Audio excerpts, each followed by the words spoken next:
Hello and welcome to the channel.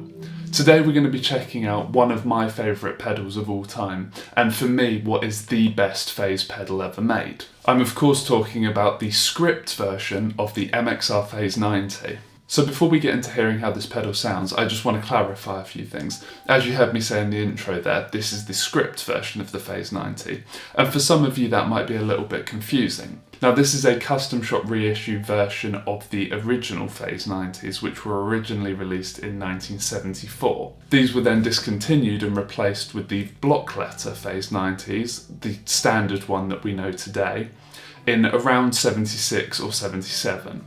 The production seems to have overlapped somewhat, so there isn't a definitive solid date. Now like I said, this is the script version and the custom shop reissue with the LED.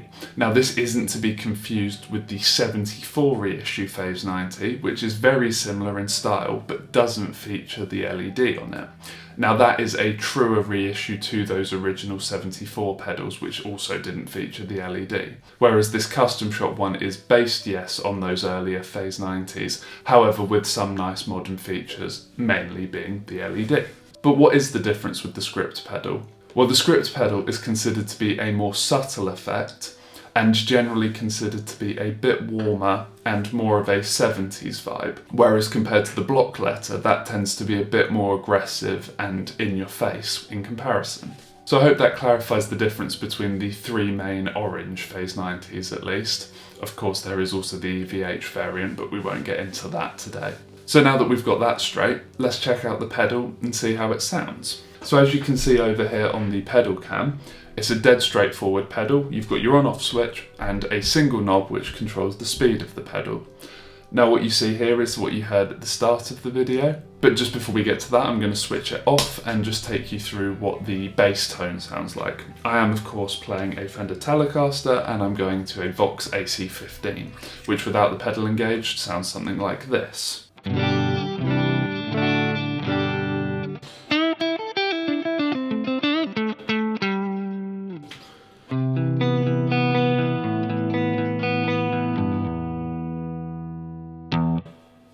And as you can hear, there's also a bit of spring reverb in there, which is also coming from the amp. So now back to the pedal, switching that on, and as you heard at the start of the video, it sounds something like this.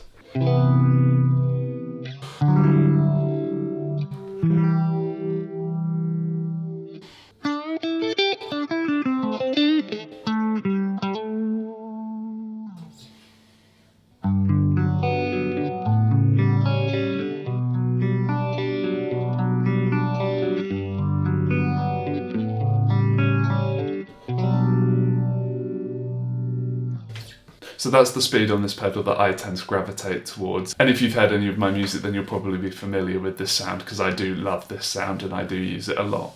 But let's look at some of the other speeds and see what else you can get out of this pedal. So I'll now give you just a quick sweep through the control just so you can hear the full range, and then we'll go through some specific points throughout the control just to see what they sound like with a bit more playing. But going from minimum to maximum sounds something like this.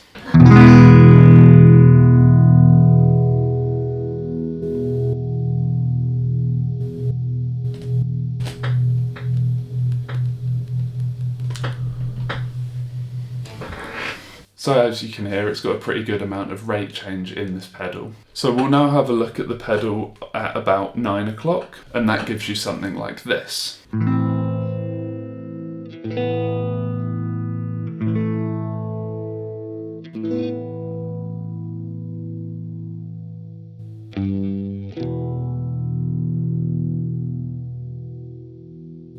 So on those slow speeds it is very subtle. There's definitely a bit of movement there, but really it's quite hard to tell with the subtlety of it. That's for me why I like it a little bit higher in comparison. If we now push it up to about 12 o'clock, that gives us something that sounds a bit like this.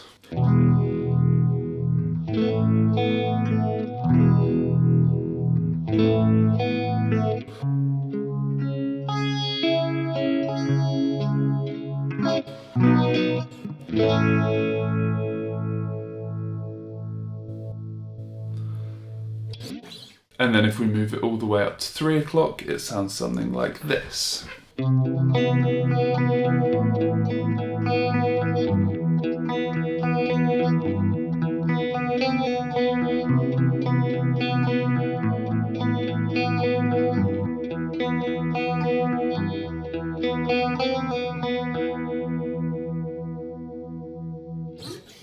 So there you go, hopefully that gives you a decent idea of what this pedal sounds like.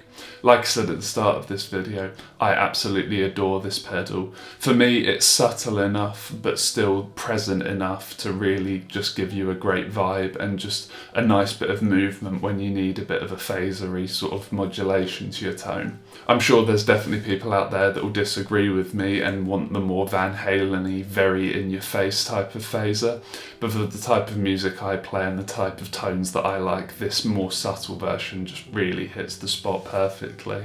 But I don't think there's really a whole lot more to be said than that. I know it's a bit of a short one today, but as you've seen, it's a very straightforward pedal and one that for me just sounds great on any setting. So really that is all that there is to say.